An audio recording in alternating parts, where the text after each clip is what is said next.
Hello mga kumarites, samahan niyo ako at tayo ay mag-grocery. Wala na kasi ako mga powder na sabon sa bahay. Ubos na din nga yung mga palaman ko sa tinapay, kaya naman bumili ulit ako nitong tuna spread. At syempre hindi mawawala ang ating butter at ang ating gardenia. Hindi ko nga masasabi ngayon kung magkano ang aking mag-grocery, bahala na. Ang budget ko nga lang ay 1.5 pero mukhang lalagpas nga tayo sa ating budget. Kumuha nga din pala ako ng mga tinapay na pwede naming ibaon at pwede ding imerienda. Puro malalambot nga lang yung kinuha ko dahil nga ang aking dariling ay hindi naman makakakain ng matigas na tinapay. Hindi talaga pwedeng hindi mawawala itong mga tinapay sa listahan ng aking grocery. Pero pag naman hindi naubos tong mga to, konti lang naman yung gino-grocery ko sa susunod na sahod. Kataon lang talaga na sunod-sunod nga ng sahod ko ay maliliit lang, kaya paunti-unti lang yung binibili ko nung nakaraan. Ito talaga number 1 na nagpapaligaya sa ating mga nanay. Alam ko nga na maliit lang yung budget ko, ay talaga namang tansyahan nga lang yung aking kinukuha. Pero pag alam ko naman na marami tayong budget, ay kuha na nga lang ako ng kuha. Kumuha nga ako nitong Skyflex dahil paborito nga ito ng asawa ko, lalo na pag isinasawsaw sa kape. At syempre umuutang nga ako sa tindahan ng mga chichirya pag napaibig, kaya naman kumuha na nga ako dito sa UTA section. Yung puro tigsa 6 at 7 nga lang yung kinuha ko na chichirya. At yung puro maliliit nga lang din ang kinuha ko. Konti nga lang yung kinuha ko dahil nga pag alam ng anak ko na maraming stock, ay naku, hindi nang titigilan are. Ang asawa ko nga ay mayat maya din gayon, kaya naman baka mamaya ay magka UTI. Ngayon na nga lang din talaga ako napabili ng chichirya dahil nga minsan nagbabaon nga ako sa trabaho. Kaysa naman umutang ako sa tindahan at bumili nga ako sa kantin, ay bumili na nga lang ako ng ilan. Pagka nga alam ko na marami nang walang stock sa bahay, ay yun nga yung mga inuuna ko munang bilhin. Dahil nga mayroon tayong konting extra budget, ay bumili nga ako ng kaunting chichirya. Dahil nga medyo tumaas naman yung sahod natin, ay nararamdaman ko na nga kung paano sumahod ng totoo, charis. Pero in fairness nga, sa paglaki naman ng sahod, ay paglaki din ng mga bayarin. Nakakita nga pala ako sa Facebook na may gumawa ng dessert. At syempre nag-crave nga tayo doon sa dessert na yon, kaya kumuha na nga ako nitong 2 Nestle cream. Mas mura nga itong Alaska, kaya ito nga yung kinuha ko.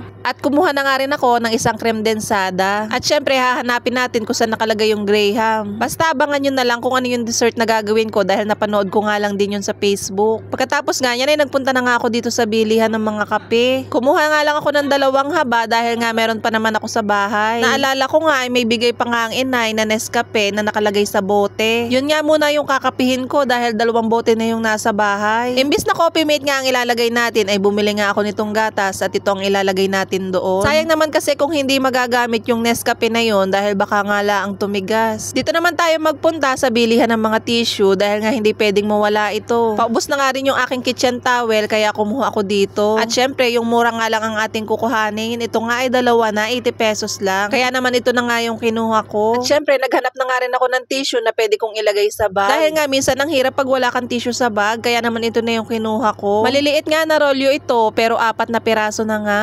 Panigurado nga ay kasyang-kasya nga lang ito sa aking bag. Katapos nga niyan ay kumuha naman ako nitong Colgate dahil paubos na nga rin yung aming ginagamit. Medyo mahal nga itong toothpaste na ito dahil 2 nga ay 140 plus na. Pero ito na nga lang din yung kinuha ko dahil matagal-tagal nga namin itong magagamit. Katapos nga niyan ay dito naman ako pumunta sa bilihan ng mga shampoo. Ito din talaga yung dinadayo ko dito dahil nga 1 piraso na lang yung aming keratin sa loob ng CR. Nakalimutan ko pa ngang ikuha yung anak ko ng Head and Shoulder dahil nga yun daw yung kanyang shampoo. Hindi nga kasi kami nagsashampong mag-asawa dahil nga naku po, pag nagshampoo kami ay labasan na naman ang aming mga alaga. Hindi pa nga nag-i-snow sa ibang bansa pero yung ulo namin ay puro snow na. Charis. Totoo yan mga kumarites, kaya naman hindi na kami nagsashampoo. At dito nga kami nahiyangan sa Unique Keratin na Gold. Meron pa din naman pa ilan-ilan pero hindi na nga ganun kadami kagaya nung nagsashampoo pa kami. 4 na haba na nga yung kinuha ko niyan para matagal maubos. Kumuha na nga din ako nitong Knorr seasoning dahil nga yung isang ginagamit namin ay paubos na rin. Kumuha na nga din ako nitong iodized salt dahil nga wala na din kami noon. Halos lahat nga ay wala na nga sa bahay pero meron pa naman akong mga suka doon. At dito naman ako pumunta sa mga delata dahil nga minsan pagka nauumay na kami sa niluluto naming ulam ay magdedelata na lang tayo. Itatry nga natin itong Argentina na chicken na spicy at itong chicken na flakes in oil. Kumuha na nga rin ako nitong sizzling sisig at tingnan nga natin kung masarap. Kumuha na nga din ako nitong asukal kahit naman may tinda sa tindahan ay syempre iba pa rin ang presyo pagka dito ka nga sa grocery bumili. bumili. Mas mura nga kasi dito sa grocery, syempre pag sa tindahan nga ay may patong na. Kumuha na nga din ako nitong sardinas dahil nga minsan nga ay nagkikrave nga kami mag-asawa sa sardinas. Bigyan mo nga lang ng kalamansi at toyo, okay na. Kumuha na nga rin ako nitong popcorn at ang binibili ko nga ay itong Del. Gustong gusto ko nga ang amoy nitong violet na Del dahil nga hindi masakit sa ilong. Pamula nga nung naamoy ko yan ay hindi na nga ako nagpalit ng popcorn. At dito naman tayo sa mga powder na sabon dahil nga wala na din kami nito. Wala nga nung wings na orange na binibili ko kaya naman itatry natin tong kulay pink. Mukhang mabango nga din dahil nga pagkuha ko pa lang ay amoy na sa kamay ko yung bango. Kumuha na nga rin ako nitong Zonrox dahil nga sa uniform ng anak ko ay napakahirap paputiin. Pag pinapaikot ko nga ang uniform na puti nun ay sinasamahan ko nga nitong Zonrox. Kumuha na nga din ako ng isang toyo dahil nga mabilis maubos yung toyo ko. Charis, pero yung suka nga ay madami pa kaya hindi na nga ako bumili nun. At syempre hindi pwedeng mawala itong ating kanton dahil merienda nga din natin ito sa hapon. 5